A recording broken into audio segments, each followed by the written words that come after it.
Good morning, good afternoon, good evening. Welcome to AI 2030 show. My name is Xiaochen Zhang, the CEO of FinTech for Good and also the Executive Director of AI 2030, your host of AI 2030 show. Today we have Professor Ari with us, and before I dive deep into the conversation, I'd like to have Professor Ari to introduce yourself. All right. Hi, everyone. Thank you, Xiaochen, for having me on the AI 2030 show. I am Aravinda Garimella. I also go by Ari. I am an assistant professor at the Geese College of Business at the University of Illinois, Urbana-Champaign. I conduct research and teach in the area of information systems. Broadly, I'm interested in technology and access enablement, how technology can give access to resources. Part of that, I study digital platforms and artificial intelligence. I'm passionate about responsible AI, which is why I am here today. Yeah, thank you. So then, since you are your research interest is on responsible AI, and this is a topic which there are a lot of questions that need to be answered, and many questions some experts claim are not explainable or cannot be really answer couldn't be found in the past. So just out of curiosity, and in the responsible AI arena, what are the most exciting research topics or agendas out there? Yeah, I think there is a growing, a small but growing, exciting research agenda developing in the space as a whole. A lot of people are looking at it from a lot of perspectives. There's some of the a little more technical research that's focusing on coming out of, like, let's say, computer science schools or engineering schools, focusing a little more on the algorithm development itself, the responsible AI principles that go into development of algorithms. In the business school where I work, we focus more on the interaction with algorithms, right? And what responsibility means from that lens, from the human AI interaction lens. So there are people examining all kinds of things like transparency, inclusion, bias consciousness, and there's a growing research agenda around that. I can talk a little bit about my work at some point in this interview. But I would say that this is still, in my opinion, a nascent space. This needs to move faster. We need to do whatever we can to enable research in the space to grow with urgency, right? Yeah. Would you like to know a little bit about my work? Yeah. Perfect. So definitely, I also seen that many of the researchers started to enter into this space, and several of them also joined the show.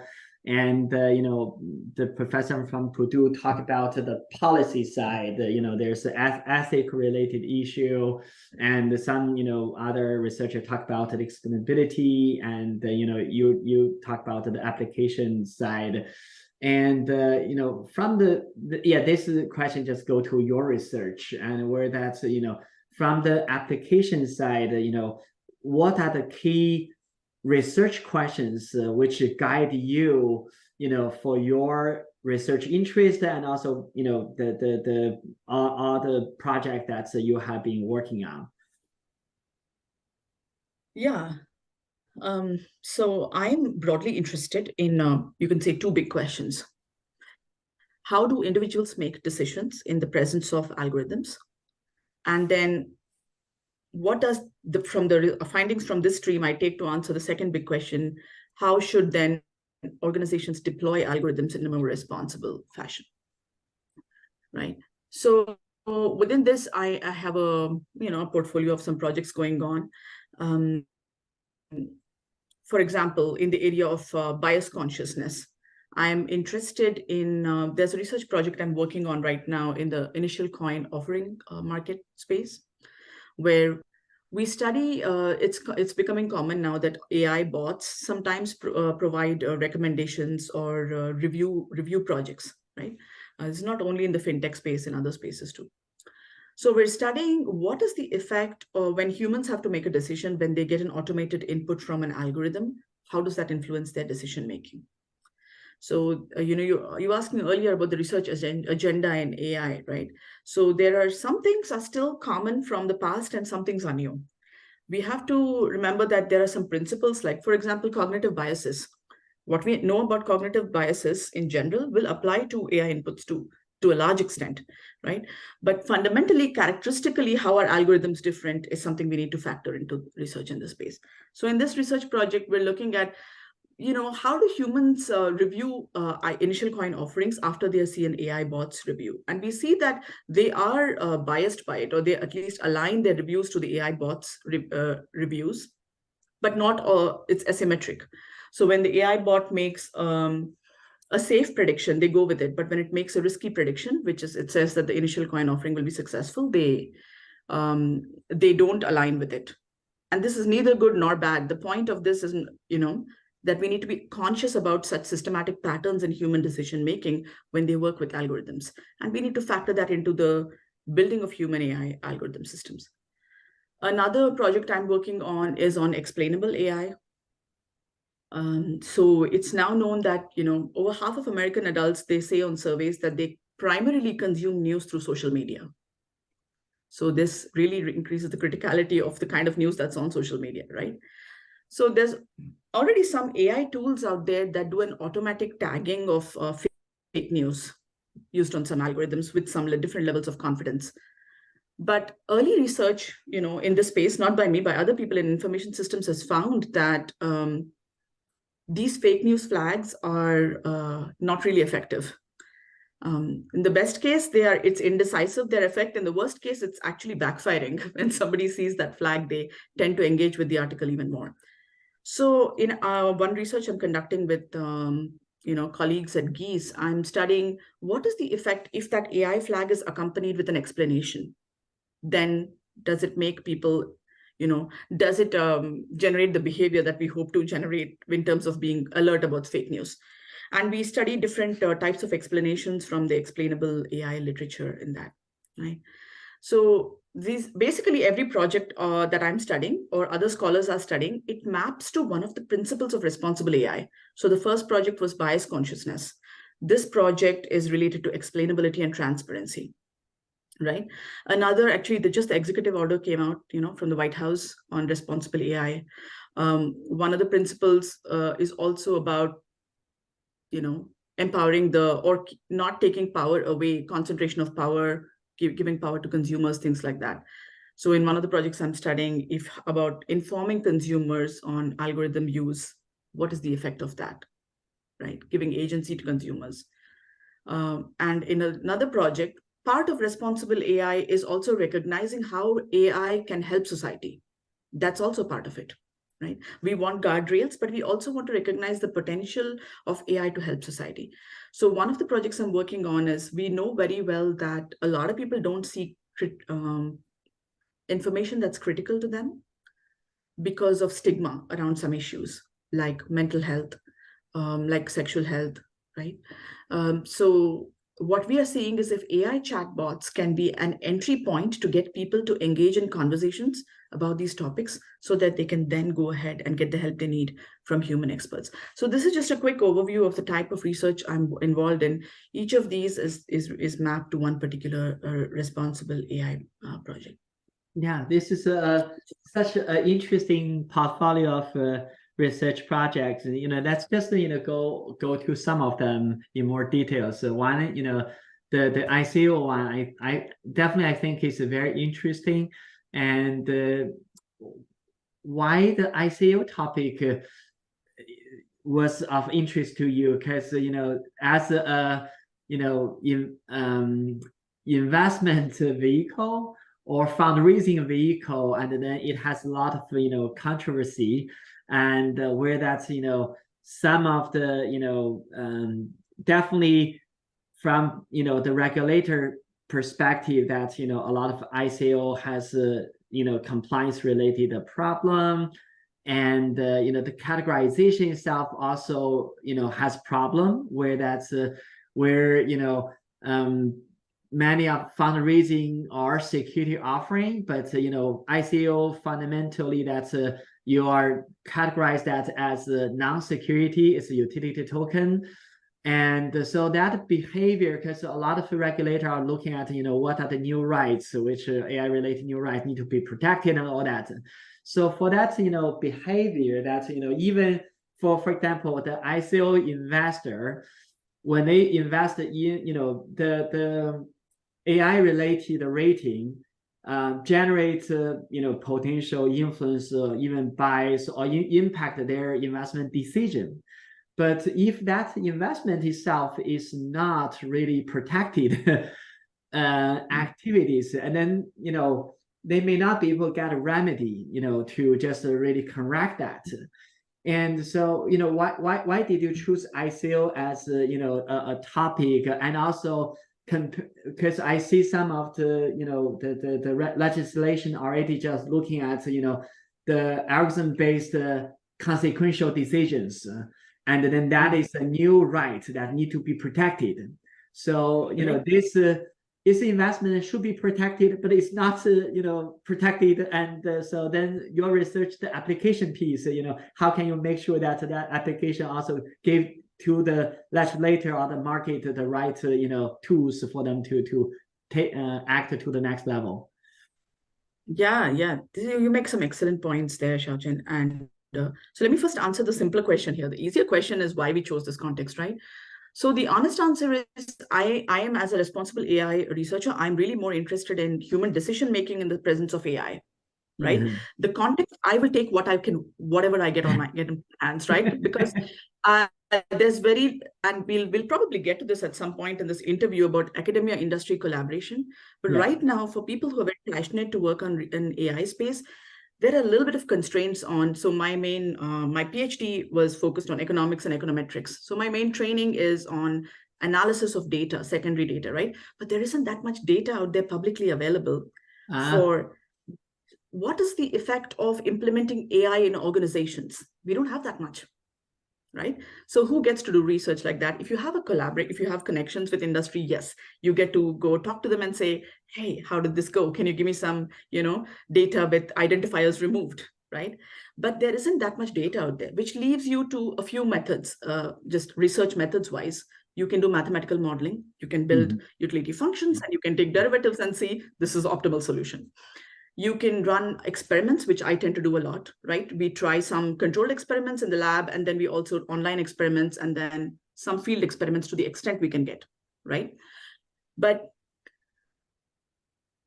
because of this lack of data, in this space, sometimes you have to pick wherever there is data, you need to go find an avenue to examine the effect of AI in decision making, right? So initial coin offering, but that's the first answer. The second answer is why this is interesting to me, even though I'm not even like a fintech expert or something. I wouldn't say that fintech is my expertise. My background's in computer science, my research is all in information systems, digital technologies. Because if you see the classic paper by Kahneman and Tversky, it's called Decision Making Under Uncertainty, right? The book called Thinking Fast and Slow is all about cognitive biases, where uncertainty plays a very big role. It's decision making under certain contexts is not that interesting. It's under uncertain contexts how humans behave that's interesting. ICO is almost, as you rightly put, kind of on the it's so much uncertainty, right? Yeah. With regulation, with so much fraud in the market, it's a speculative market, and the regulation keeps changing, and there isn't enough protection. So in a way, it just so happens that it's an ideal testing bed for the kind of questions we want to look at, right? But you make some great points about this is why I believe it's important for researchers not to work in silos. This is just a part of the puzzle, how people on the platform are making decisions. I can comment on that. I can examine that rigorously using the scientific method. But there's so much more going on in the context outside that influences how this plays out in the real world, which is why I think, your viewers may know that AI 2030 and Xiaochen put together a fantastic conference recently, which brought together people from all walks, all fields, industry, academics. And I think those kind of conversations are helpful to understand. You take research study. Yeah, it has interesting findings, but what does that really mean for the real world? It requires dialogue. Yeah, I fully agree with you on that. And also, this just from this, I understand at least a few things. So, one is from your research question that it's more to test the theory part, and then for this the real world implication part may not be the to guide the industry was not the purpose. It's more as to just point to the world that there is the human will just be influenced by AI, and if AI has bias and that's impacting it. So then as to prove the point with so if my understanding is correct, I think now I understand better, and definitely this also gave me idea that I'd be happy to just connecting with the right use cases, and because there's a lot of very similar like use cases in the financial service industry, for example, or in the retail industry, where that's there are tons of AI based new instruments which are impacting their financial behavior, in their procurement behavior, and I think there that's you can your research will have a lot of other impact which you can look into as well. Yeah, I think that would be an initiative that's very worthwhile, Xiaochen. Yes, and just to clarify again, I think the purpose of academic research, in my opinion, should be to inform practice, right? Now, there are limitations. With nascent technologies, this is always a limitation, right? With nascent technologies, how are you going to get the data when the things are still playing out? They're still playing out, right? So you can't have data immediately, but the collaborations with industry will help get that real world data from which you can give conclusions for the future. Examine the past to inform the future, right? And also, I'm very happy, you choose ICO, because, I think ICO is, although it has a lot of problem, but the reason, why you choose it is because of the data availability. That is itself actually is also, is, part of why I was excited about looking at ICO as an instrument, because it's really different. And then that's, public availability, the data, transparency and all that. That is, not basically, that's back to the blockchain technology and all that, that's create that transparency, as any blockchain-based model potential have a better transparency related layer. That itself is also, a positive. And let's, go to the second, question or topic that I want to cover. That is really the industry and academic, collaboration. And so how basically, we have seen that industry have tons of problems which they cannot answer by themselves, and because each business have very specific business problem, and then naturally that's they just couldn't or a lot of research question may not be their focus, and then the resource may not go there, but vice versa, that research should be more broader, and then looking at more intellectual challenge rather than really concrete one specific problem for one company. So in that how to just merge these two together, and then to having the right balance where that's research itself have because at this point AI, especially related AI, we do need to see a lot more research. A lot of questions need to be answered. And for you and who are working in this space for quite some time, and what are the better way to do it to make sure that the industry and the academic are working together, solving worthy problems, and then to help the responsible use and the development of AI. Yeah, another very good question, right? And I think what we spoke about earlier will create a nice segue for this conversation, right?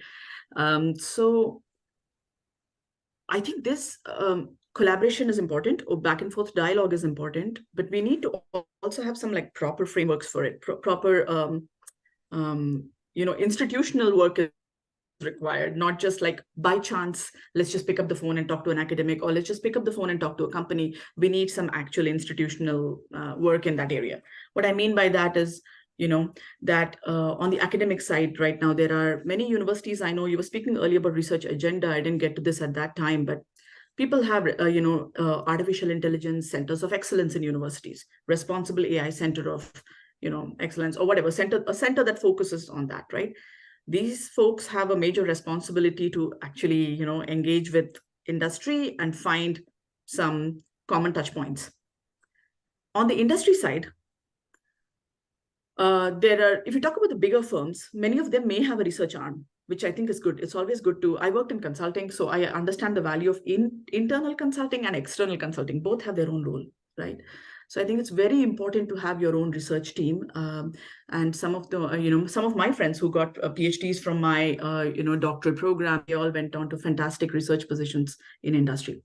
But I think it's important also for those firms to have a clear, dedicated channel for also collaborating with academics, because industry and academics really have a little complementary strengths when it comes to research, right? Academics are that's their bread and butter. They do that day and night, right? So what they become really good at is the methods, right? It's about rigor. You cannot publish in academic journals unless your scientific process is extremely rigorous, right? So there's that strength. Industry is agile.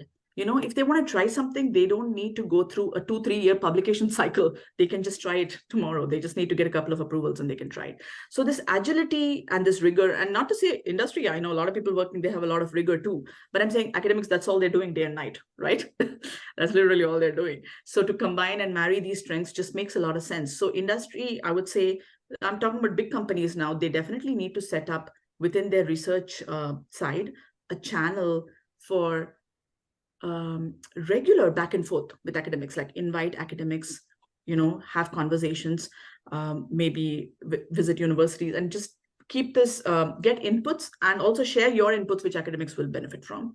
Take that together. And at this point with responsible AI, we know so little with AI in general and with responsible AI. We know so little. What we know is a drop, right? The ocean, because fortunately or unfortunately, what happened with, especially the recent with the generative AI, which suddenly with ChatGPT, it felt like the world changed, right?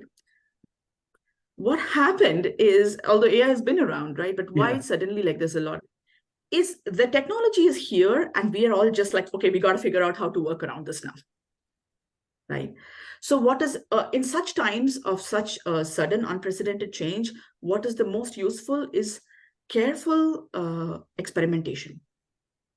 You want sandbox. You want safe sandboxes where you can try things and then roll them out rather than just, and for this, I think industry will really benefit from conversation from academics. Now, big players. Now let's talk about startups. I think startups have a unique advantage here in terms of collaboration with academics. First, they don't have a whole lot of internal resources. They're trying to be cost saving is important in the early cycle of the startup. So academics are very excited to have opportunities to talk about, to get their hands on data, right? To get their hands on real world data, to understand real world use cases. So take advantage of that academic curiosity, that academic, I'll go as far as say need. Academics have this need, right?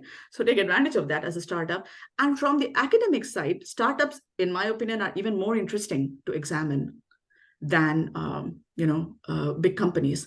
Because really you can observe, you can have input and voice into the process at the very early stage, the development of the product, the deployment of the product, and you can see how technology unfolds as in its evolution, as it evolves, right? So the answer to your question, Xiaochen, would be, I tried to give two separate answers for big companies, small companies, and one answer for academics.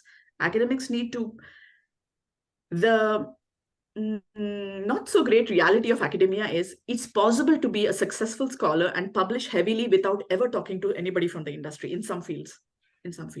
It's possible to just lock yourself in a room and be a very heavily published scholar, right? So this is why we can't always say, oh, industry needs to make the effort. People from industry need, practitioners, academics have to also signal that interest and create those pathways for that communication. Yeah, I think what you said also remind me that, organization like us also have a role to play to just, bridge those, message, right? Where that's, I think what you said is very important, where that, from the methodology side, and academic can bring a lot of value. And then from, the data, the problem, the real world application side, the industry have, really great resources, and then how to really create mechanism and then bring the two together. No matter you're big or small, there are, synergy out there. So someone need to just do it. And I think, you just gave me some homework, and happy to, this will be becoming my homework. I will think more how to just, include that as a one additional mission that, we can help to bridge. And that's wonderful, Xiaochen. I'm glad you are the person who got to listen about this, because I know you're the kind of person who will act on it. One of my favorite books is called Engaged Scholarship by Andy Wangman, who from the University of Minnesota. Unfortunately, he recently passed away. It's a book about how every academic, if they are serious about doing research that's relevant, right, should begin the process by talking to practitioners, not even begin before, from the beginning, that's and I in my own research, I really try to stick to this principle as much as possible. I at least, don't jump into the thick of things without interviewing practitioners, understanding the real world problem, and bringing that perspective into my research. Yeah, I totally agree. I think that's a very good principle, where that otherwise,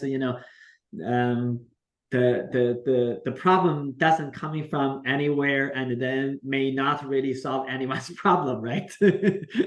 Right. Yeah, and my third topic I want to cover, we don't have much time, but just want to quickly, because this is really also dear to my heart, and I want to just get your input. That is around education, because I have seen that in our AI related world, and everyone just share the same thing. The biggest barrier for AI adoption will be talents. The talent gap, or they call talent crisis, it's just getting bigger and bigger, with more entities started getting excited about AI. And from the current main education system, that university play a very important role, and the professional training or vocational training also play a role, and the internal corporate internal training play a role. But there are huge gap there where exist, especially for responsible AI, and fundamentally that at the liberal arts, they don't teach coding. From the coding, they don't teach ethics. And then finally, you have people who need to, the coder need to have ethics. Then, the people who make that ethical decision need to leverage AI. And then, fundamentally, that's we don't see that the university system are, designed in a way to foster that kind of collaboration. Then a lot of vocational training themselves are really just focus on, very specific skills, job skill set. And that skill set may not really just, be able to provide, sufficient knowledge and expertise for a topic like responsible AI. And you cannot just becoming a responsible AI expert within 5 weeks or 2 days. That's just impossible. Yeah. So for you, what would be, two questions. Number one is that, what would be the more effective way for universities or, the formal institution who have this function in the society to do better in the, formal educational process?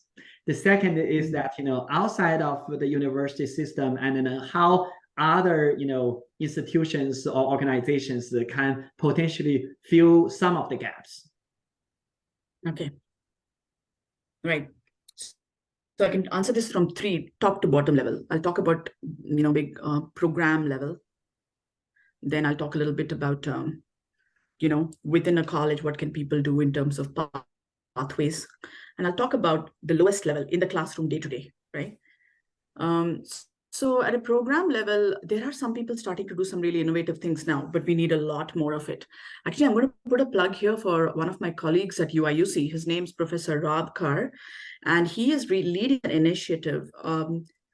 UIUC has a program which is a collaboration between the computer science school and the philosophy school. So interesting, right? Computer science and philosophy, right? So that doesn't exist a whole lot, but together they are developing an AI ethics program, which will look at both the technical and the moral, the philosophical aspects, and then get into actual hardcore ethics, which can be implemented. Ethics which translate to principles, which translate to actions, right? That whole pathway there. So we need more innovative programs like this, and we need them with urgency. We can't have these programs 5 years from now. So I would say right now, people who are in education leadership, I'm not in education leadership, I'm an assistant professor, right? But if I were in education leadership, right, what I would do, like at a place where you can start new initiatives, is I would take a very agile approach to this. I would not try to perfect it. It's okay to create an imperfect program, but to get it hit the ground running within the next year or so. You can learn through experience and improve the program, right? And still the first batch of students who graduate will graduate with a lot more value than they would have without all of this. Yeah. Right. So I think the approach education leaders should take now is agility above everything, because if you think about the tech world and the development of these technologies, they're not waiting for anybody, right? Yeah. How does the tech world work? They release beta versions first and they improve it as the time goes, right? So then if educational leaders think that, we have to get everything perfect, all our ducks in a row, absolutely, before it's going to be a little challenging. We need a little bit of mindset shift there. So this is one example of an innovative program. I think a lot of people are starting to launch. There are also some smaller 1 week, 2 week, 5 week certificate programs. I'm kind of with you on that. I don't know if an understanding of technology and ethics can be instilled within like a 2-week certificate program, but I guess it's better than nothing, but I really think a more comprehensive approach is needed. Next is courses. We need to start quickly developing innovative courses, right? That everybody can do within their colleges. At GEES, I know a couple of my colleagues are working on AI consulting as a new course, right? Like, what does that involve, right? We need courses that talk about some of these responsible AI principles. For example, if I put together a course on responsible AI, right, I would put in what are the principles, right? Get into those principles a little bit each case. Get into real world use cases where principles are violated. What could they have been? I wrote a case study recently for a healthcare thing where, I created a fictional scenario where something went very wrong with the deployment of AI, and I make the students think, what would you have done differently to avoid this scenario, right? So you need application-based case studies.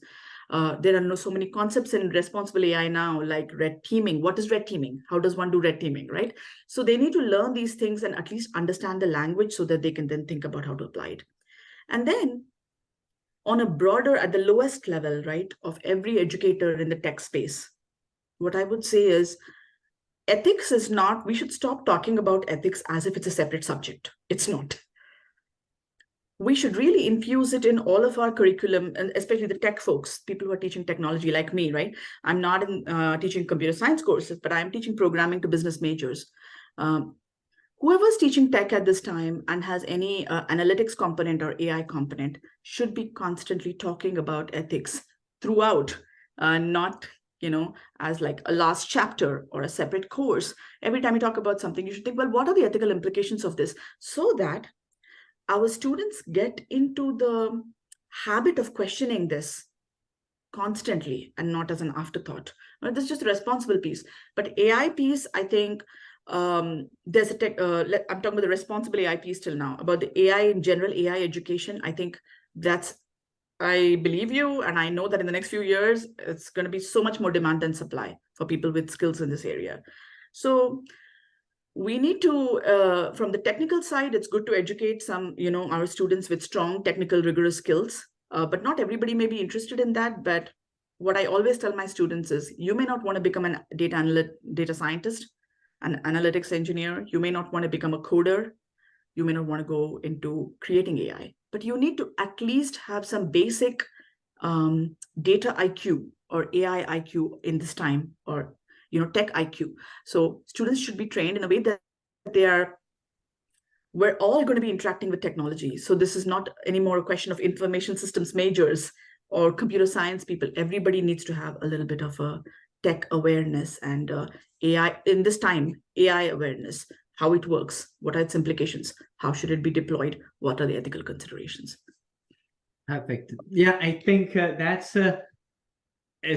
so insightful, and I have been just having this conversation with different educators, industry leaders, really trying to figure out what will be the most effective way. And then, obvious as what you said, the solutions lying at different levels, and the participation into this need to be very broad, where that's educational institutions have a major role, but there are also space for others to and then I really like your last point, where that's how to mainstream ethics in the tech education, mainstream tech into the non-tech education, where that's you have the awareness and make human becoming better, in the sense where, because by the end of the day, what university is, right? And then to just make better humans, and then better humans not only technical capable or philosophical capable, should be just better in both in general. So, but you still may have your specialty, but the betterment itself now should be that's a process need to be, or the concept need to expand. Say that's the future of talent, the future of the humans, qualified, the people who receive the higher education need to really just go to a direction which is not only specialized but also have that breadth, right? Yeah, I think that's beautifully put. You synthesized everything I said in two sentences. Mainstream ethics into tech education, and mainstream tech awareness into all education. Yeah, I think that's wonderfully put, Xiaochen. Perfect. So thank you very much for your time. And for Professor Ari, what would be the best way to contact if anyone who want have a question, who may want to be a partner, as to just on your research project, and how do they reach out to you? Well, I can share, Xiaochen, after this with you, or I can put my LinkedIn and my website, and also I'll give my email address. Feel free. I'm always, life as a tenure track faculty can be very, very demanding, but when I can, I try to create time for these important conversations. Perfect. Then thank you very much, Professor Ari, and we'll definitely have you back in the future. And I learned a lot from this conversation, and hopefully that's others just learn as much as I did, and we definitely will continue our dialogue over those important topics. Thank you again. Thank you, Xiaochen. Always a pleasure.